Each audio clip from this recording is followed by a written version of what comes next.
She's I do get that. Welcome to the Wonderland Effect. Today I have a special guest, and if you're new here, welcome. If you have been here, thank you for rocking with me since day one, and you guys are my A1s. As always, the channel is nothing without you guys.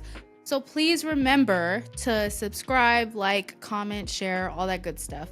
So I'm going to go ahead and give it to you. Introduce yourself. Let them know. Hey, everybody. I am Coach K. I am the grant expert. So I educate and teach entrepreneurs how they can get access to funding to grow their business. Love that. Okay, so like I told you before we started recording, my favorite thing that you've done so far is the big sexy walk. So, like, how did you even get there?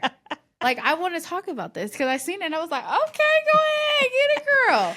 So that is completely out of my comfort zone. So a lot of my business and a lot of my clients are in Atlanta. So just made the connection with Big Sexy in Atlanta. Was able to educate him a little bit on grants as well. And then we just did the amazing walk. And I love what he does. I love the platform. And when you see the vision just behind, like going on his page, he's actually, women empowerment and motivation. So I just did the walk with them. Loved it. The video went crazy. I hate my walk in the video.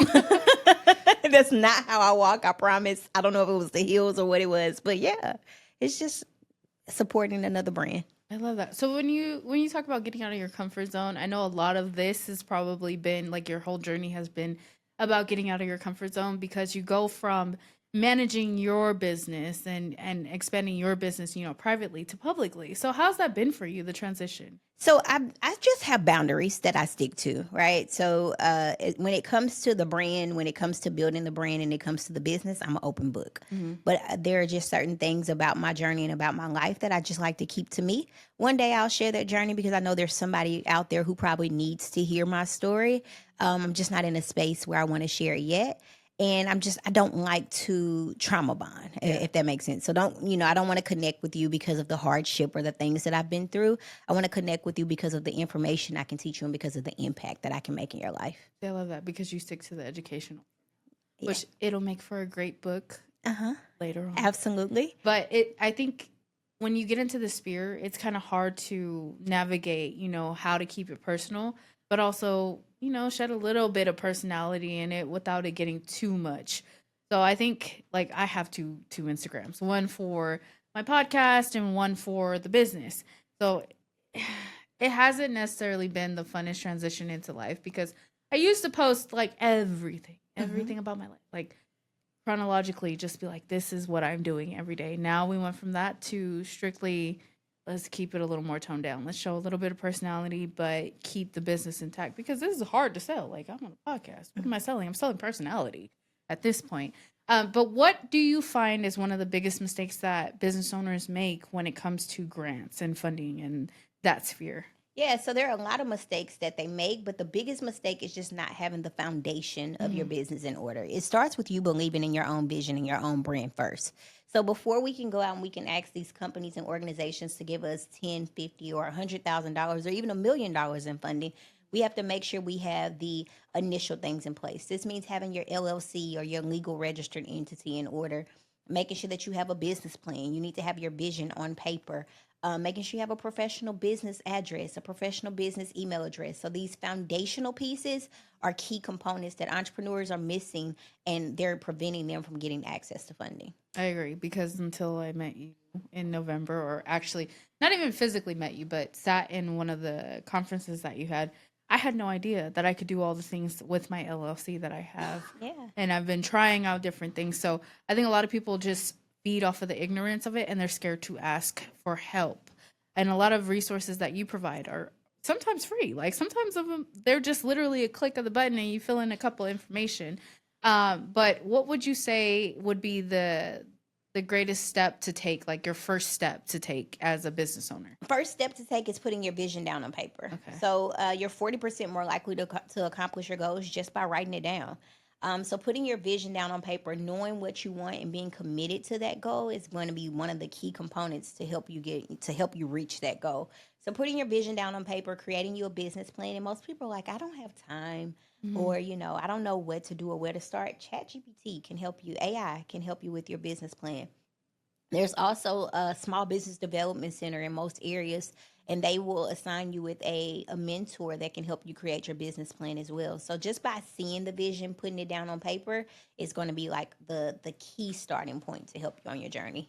Okay. And then do you recommend that somebody, like, let's say they don't really want to go that route necessarily, like go through it by themselves. You have a community that will support that, correct? Absolutely. So I have a community. It's called the Business and Grant Community. Mm-hmm. And what we do in the community, it's literally everything that I wish I had when I started my journey. Like, Mm-hmm. I wish somebody would have tapped me on my shoulder and said, hey, you don't have to go spend 6 figures starting this business. These are opportunities available for you. Or, hey, if you have a mistake on your personal credit, this is what you do to get that off. So it's an opportunity to just give entrepreneurs a space where they can share their vision, share their dreams with like-minded people, Mm-hmm. have the support and the accountability they need, but also give you access to a ton of resources to help you fund it and grow your business. Beautiful. I mean, I just started getting into more of the communities, and that has been like a game changer in just my content alone, but Mm-hmm. also getting out of my comfort zone as well. But okay, I want to touch bases back on something that you said. So, creating or cleaning up your personal credit, how does that affect you when you're applying for grants? Like, is there a difference between personal credit and business credit? Can we kind of go into that a little bit? Yes. So my focus is more so on grant funding. Mm-hmm. However, personal credit does not impact your grants at all. So Okay. grantors will not pull or look at your personal credit. So even if you are looking at this and you've made some mistakes on your personal credit, or mom put the cable bill in your name when you were little and you don't Mm-hmm. have the best personal credit score, it won't impact you from getting access to grant funding. You also asked if personal credit and business credit was different. There are some companies who will give you funding solely based off of the structure and the foundation of your business. So Mm-hmm. having that EIN and Business that plan. LLC and that business plan. So there's business funding out there available for that. But your traditional bank funding is going to require that you have a strong personal credit profile, not Mm-hmm. just a personal credit score, but a strong personal credit profile as well as the foundation of your business as well. So it kind of is like a double edged sword. Like you don't necessarily need it, but it would be nice if you had it. Well, so I tell entrepreneurs they should leverage every resource that's Mm-hmm. available for them. So grant funding is debt free. We don't have to pay that back. So that's going to be our top priority because we can literally get unlimited amount of funding and grants that we don't have to pay back. Exactly. However, grant funding takes time. So while we're waiting on the grant funding to come in, let's go over here and get some of this business funding and business capital that's available for us. There are companies who will give you business credit for 0% for 12 or 18 months. So we can use that to fund our vision and fund our business while we wait on some of this grant funding to come in. So it's more like a strategic plan. Absolutely. It's all in the plan. And that's why you recommend having the business plan. So how would someone go, like, let's say they don't have a business plan. Like, how would you recommend they set up their business plan? Yep. So again, it goes back to the SBA website. So I Mm-hmm. would go to the SBA's website, type in my zip code, and they can assist you with creating and drafting your business plan. And by connecting you with the mentor, you Mm-hmm. can go to ChatGPT and say, "Hey, this is my business. This is my vision. This is what I want to do with my business. Help me create a business plan." The more information you feed ChatGPT, the more valuable and the more credible your business plan will be, and the more it speaks to your language. Or you can sit down and you can do it yourself, and you can have your executive summary, your budget, how much money you need, your project plan, what you need the funding for. All of these are key components of your business plan as well. Sounds more in depth. Yeah, it's I'm it's not gonna very very lie. very detailed, very detailed. But again, there's so many free resources out Yeah. there that can help you with that. So it's just a matter of applying yourself and like Absolutely, finding just it. doing the work. It's putting your vision down on paper. It's Yeah. literally all those ideas that are in your head. It's putting it down on paper. But why do you think it's so hard for people to actually do that? People just we make excuses. We say we Yes. don't have I time. We agree. I say, agree. I don't know how. Or, most of the time when people tell me, hey, Coach K, I don't have time, I say, let me see your phone. And they're Mm-hmm. like, Let me give it a phone. Let me let see me your see your screen phone. And time. then let me see your screen time. Yep. How much time are you spending on YouTube University or, Instagram or social media? This is time that you can spend. And I think another key thing is people think we have to do it all at once. Yeah. If you could take 30 to 45 minutes a day to pour into your vision and putting your vision down on paper, by the end of the week, you'll have your drafted business plan. So if you're working a 9 to 5 on your lunch break, Mm-hmm. write down your vision and then make that into your vision, your business plan. How did you even get into this? Like, when I think about it, I'm like, how did she even, like, what prompted you to even get into grant funding? So, backstory is I worked for a financial institution. I worked for Wells Fargo for a very, very, very long time. But I started a childcare center, and I invested over 6 figures into my childcare center. I went broke, right? Starting my business. So, opened the doors of my childcare center. I had 2 kids, but I still had 5 employees. So I didn't have enough money to pay my employees. I didn't have enough money to run the day-to-day functions of my business. So my 9 to 5 was funding my dream. It was funding my business. My Wells Fargo was my secret business partner. They were paying for me to fund and grow my business. It got to a point where I didn't have the money to make payroll. And I got paid from Wells Fargo, and I had to make the decision on if I was going to take that money and make payroll, or if I was going to pay the mortgage on my home. So I had built this business for financial freedom. I had built this business to, to pass down to my daughter and things like that. And now I'm at risk, and, I don't know what to do. So in that moment, I decided that it was time for me to lock in and fully commit to this business and give it 110%. When I did that, I started using and leveraging every resource that was available. Grant funding was one of those resources. So I remember applying for a particular grant. It took me about 30 minutes to apply for this grant, and I got awarded $500. So my first grant I received was $500, but it took me 30 minutes to apply for it. So I made $500 in 30 minutes, right? So I'll do that all day long. So it kind of, I guess, like this light bulb went off that now, oh my goodness, 1, I can do this. 2, I can be a for-profit. I don't have to hire a grant writer, and companies really will give me money just for telling them my dreams. That's crazy. And that's how I got into it. You know what? I never thought about that until it was time for the entrepreneur experience, and we were sitting there, and you were giving information out. And I was like, I never thought about it. After that, I think I got, because I'm opening a gym, an all women's gym. Awesome. And we built the business plan in like a day, and then I just started applying. I think we got over $250K in grant funding. Okay. It was just like locally, it was literally like everything that I never thought that we would be able to accomplish in a matter of like a couple of months. We did. Yeah. So we will be officially opening our gym in probably June. So it was like all of that information that you really give people, and I'm telling y'all, like, it is legit. Like, all of the information that you gave us, it's just prompted me to continue. Like, it's not necessarily for my podcast, but it funded another dream that I had, which was opening the gym for women. Congratulations. So that we could create, that was one of the business statements that we made, was like, we wanted to create a safe environment for all women, all women, whether it was religion, race, everything looped into one. That's what we wanted, to create a safe haven for women. That was ultimately our business statement. I love that. I didn't realize how much money people were going to give. It's so much money out there. I did not believe it. They just want to know your dream. Exactly. They want to know what you're going to do with the funding, and how the funding is going to not only just impact you, but how it's going to impact and make a connection with others as well. Yes. And I also didn't realize, like, you can come in together with a business partner and do it together. Absolutely. I did not realize that. So what I always encourage people to do is, and how I seen a huge max on my funding was, I have a for-profit, which was my childcare center. And then as I'm growing and as I'm getting grant funding, what we did was we started a nonprofit as well. So my for-profit and my nonprofit collaborate and work together to fulfill a mission, and that's to impact the youth.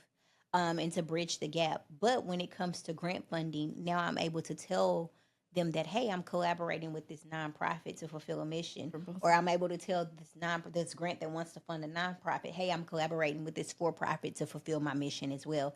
So if there's a grant that says it wants to fund a for-profit, I have a for-profit. If it's a grant that says it wants to fund a nonprofit, I have a nonprofit too. That's crazy. So you have 2 entities that are helping each other. They literally collaborate to make the dream happen. Absolutely.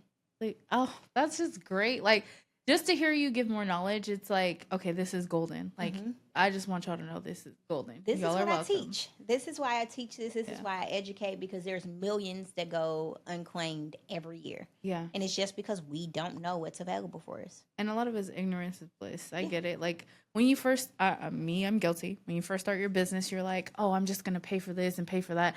and then one day it'll make me money. But when you said that there's free money out there, I was like, okay, let me try. So it wasn't necessarily, like I said, for the podcast, but the amount of people that are willing to help for something that, is on the side for me, it's become like forefront. Like we literally were able to afford everything.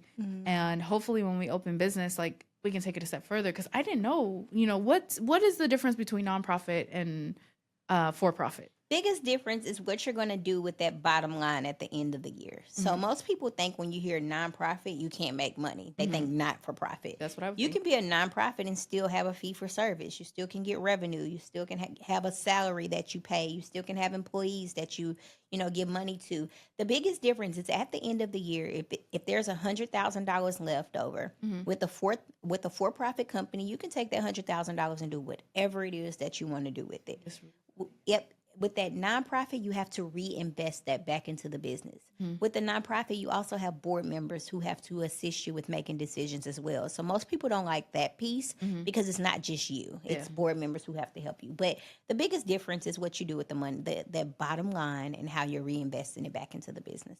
So when you say you have to have a board, do you, like, let's say you have your own nonprofit, do you bring in the board members, or how does that work? Yep. So you pick your board. I always encourage this not to be like close family members or friends, maybe one person. Yeah. Because things can get a little rocky, right? Yeah. But if you really want to maximize on funding opportunities, you bring people from different walks of life. Like, so you're a minority. I mean, I'm a minority. I might bring in someone else who's of a different gender or a different background. I might bring somebody in that's a disabled veteran. So now when we go after grants, we can tell these organizations that, hey, we have a veteran on the background. We have somebody that, a minority. We have somebody that's a female. We have somebody who is, part of this organization. So we have so many different people and so many different angles to get access to funding. I was gonna say that makes it just more collaborative. Expands the territory. Everybody is pitching in some way, shape, or form.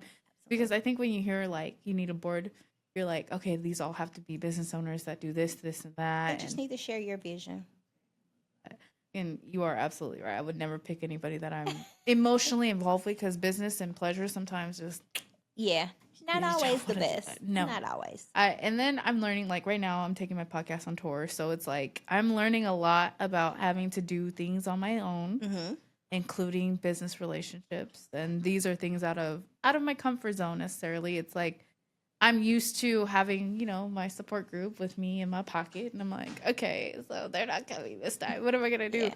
But stepping out of my comfort zone, I do have a little bit of knowledge, like learning that I can go somewhere and I actually do have a little knowledge, and going to teach other people about it is kind of, I don't know, it's exciting and nerve-wracking. Like, how do you feel going around and teaching people about things? Yeah, so I always go back to my why, right? Why am I doing this? Why is this important to me? And it's always the impact that I'm making. So knowing that this information is literally changing lives, knowing that, I was able to help Miss Emma in Memphis get over $1 million in funding, or I was able to help my best friend get over $150,000 in funding, or knowing that, somebody, Kaylee, got awarded her first grant in 60 days, or Mike got awarded a grant in 3 days. So knowing that I'm making an impact and changing lives for entrepreneurs is really why I do this. And it's always going back to that why factor. So that's the drive that keeps me going. It's hard, especially being on tour and going to different cities. Yeah, getting up you on tour. Getting you up on at a real 4 o'clock tour. in the morning, getting on airplanes, filming podcasts, making sure you're making connections locally as well.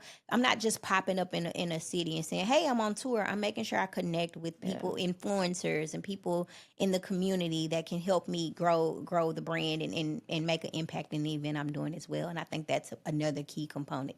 I think a lot of people don't realize the impact that you actually do have. Like, when they see your profile, I can guarantee you it's probably just like, oh, it's another influencer. Yeah. But a lot of the lives that you do contain so much free game. Yeah. Like, oh my God. I think I tuned into like maybe 3 or 4, and I was like, oh, let me get my pen and paper out. Like, she got some game getting on here, and this is free. I'm like, y'all are missing out on the free shit. Like, get on here. I go live at least 3 times a day. And I'm just like, yeah, that's crazy. Yeah. I don't know how you do that when you're on tour. Like, and then I see you popping up in different cities, and you just are a busy mama. Yeah, like, oh my God. How has this impacted your personal life? So one of the things that I absolutely love, and that's my reset, is travel. Mm-hmm. So it allows me the flexibility of being able to travel. So like I'm here, so I'm working today. I have an event tomorrow afternoon as well, an all black event. Terry and a couple of his friends are hosting. But tomorrow morning, I don't have anything, so I get to like go to Napa and hang out. So it still allows me that leisure of being able to travel a little bit and experience. That's always something I wanted to do. So personally, it's all about balance. I have a 14-year-old and she understands. Mom is working. She's on spring break right now. She's on vacation. I couldn't go on her cruise with her, but she's like, "Girl, On go a on." cruise? Yeah, she's like, She ain't worried about you, mom. she's like, "Girl, go on." And then dating is, hey, I got to be in this city this weekend. You coming or not? So it balances out, and everybody understands the vision and where we're going. I think that's so important. Like having people that understand what vision you're going for. Because even the person that I'm interested in, it's like he has his own thing going on. Yeah. So he's not really worried too much about me. He just does little mental check-ins. He's like, "Hey, how you doing? We having a meltdown today? Are we okay? Like, what are we doing? You need something?" Like, he's really good at that. And then like we went through a whole little thing. I don't want to dwell into the drama, but it's been dramatic. I thought it was greener on the other side. Turned out it's not greener on the other side, and these motherfuckers are crazy out here. So I had to go back and get my man back because this, like, being an entrepreneur and dating, a whole nother baseball field. Well, I am very lucky to have a very, very supportive partner, but we were friends before we were partners, so I think that makes a huge impact. But when I say supportive, sometimes it gets on my nerves because I can say, "Oh, I'm doing this," and he's like, "Nah, you need to do it this way," or "Remember when you were doing it that way and that worked, so you need to go back to that." So having a supportive partner, I definitely think is key. Yeah. It has its good days and its bad days. I think one of the, like you said, the criticism, sometimes I'd be like, shut up. Hey, you just need to leave me alone for a couple minutes. Or it is nice for positive reinforcement to hear like, "Hey, you're doing good. I see you." Yeah. Like, I see you. I hear you. I understand. And a lot of people don't understand that when you're dating an entrepreneur, and I don't want to take too much time to talk about it, but when you're dating an entrepreneur, you have to understand that sometimes we just need reassurance and you to stay in the background a little bit just to make sure that you're there in case we have a little mental breakdown, because it's real. Like this is emotionally taxing. You're dealing with people and their own emotions and absorbing their energy. As much as I know you say you like traveling, it is very taxing on the body. It's very taxing. It can be. Often on flights, like you're doing your purpose, and I know it's beautiful, but like there are times I know you gotta have where you're just like silent. Yeah, I definitely do that. Shut it down. But what would you have said, or what said? Oh my God, take me out the game. What would you say has been the biggest lesson, and not just in business, in life? You can't do it on your own. And I think that's one of the things that I struggle with in the beginning of my journey, is that I thought I had it all figured out. I had a background in finance. I was helping people go in the bank every single day and get money for their business. I can start a business. I know how to do this, right? So that's one of the biggest mistakes that I think I made in my journey. And then not being afraid to ask for help. So reach out to somebody who's had the experience, and reach out to somebody who has been on the journey, and make the investment if you have to, because some people want you to pay for their time. So mentorship has always been key. I wish I would have got a mentor early on. It would have saved me thousands. Yeah, and that's how I feel now. Like now that you have your own community, you're helping others. I wish I would have known and not have so much ego behind it about paying for a community, because the communities that I'm in now, the entrepreneur community, shout out to Terry, shameless shout out, you're welcome.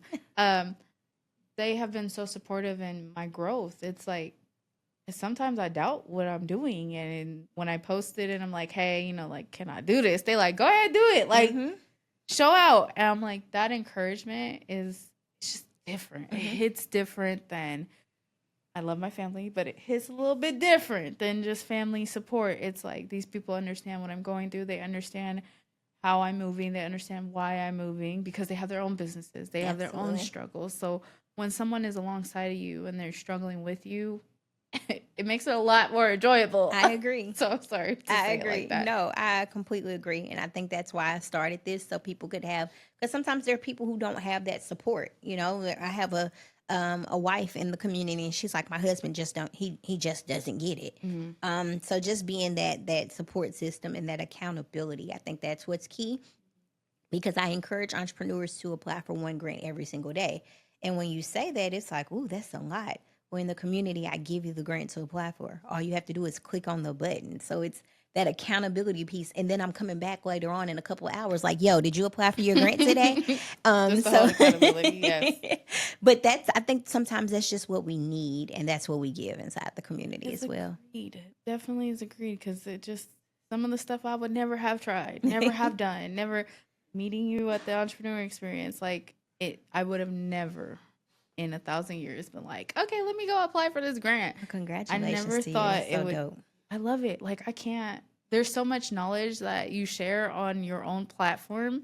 And I think if more people tuned in to, like, you know, because everybody, they don't go on social media with intent and purpose. When you start looking at social media as a tool for intention and purpose, it becomes a whole different playing field. I agree. Like, it's no longer, oh, let me just post for the internet. No, I'm going to go in there and I'm going to see people who are in a similar realm or people with knowledge that I need. I'm going to study them, figure out how I could become better, and then possibly meet them. You never know who you can be sitting next to or who you can be across. And I just think that it's awesome that you're actually doing this. And then we are in Women's History Month. So Yes. we love that. And you are a woman entrepreneur. I need to get my woman entrepreneur, and you have your purpose and you're pushing forward, and it's inspirational, not only to me, but I know to many women. You have a daughter, which I know can influence her a lot. Like, when she gets older, she sees all this, she's gonna be like, my mama's one hell of a woman. Thank you so much. Hell of a woman. Thank you. I appreciate that. I do want to be respectful of your time.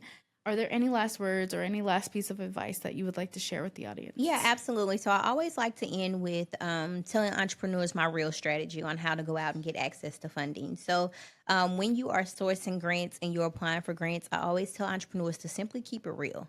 So R, make sure you are relatable to the investor that has the funding and capital that you're applying for. E, make sure you educate them about your business, your brand, and what makes your business and your brand unique. A, make sure you have an action plan that outlines, you know, how you're going to use the funding and capital. And L, make sure they love your business and love your brand so much that it's almost impossible for them not to want to invest into you. That's how you get access to the $250,000 that she's received in grant funding, and how you tell the companies and organizations why they should invest into your vision. I love that. And then one more thing, where can they find you? So if you are ready to take action and you're ready to elevate, I highly encourage you come directly into the community. It's the businessandgrantcommunity.com. I'm also on all social media platforms. It's Coach K, ITSS Coach K, and I'm ready to work with you. Thank you for your time. Thank you for being here. Thank you for having me. As always, you guys know what to do. Please like, comment, share, subscribe, all that good stuff. I will link all her information down below. And if you need funding, get on that. As always, bye. Watch me.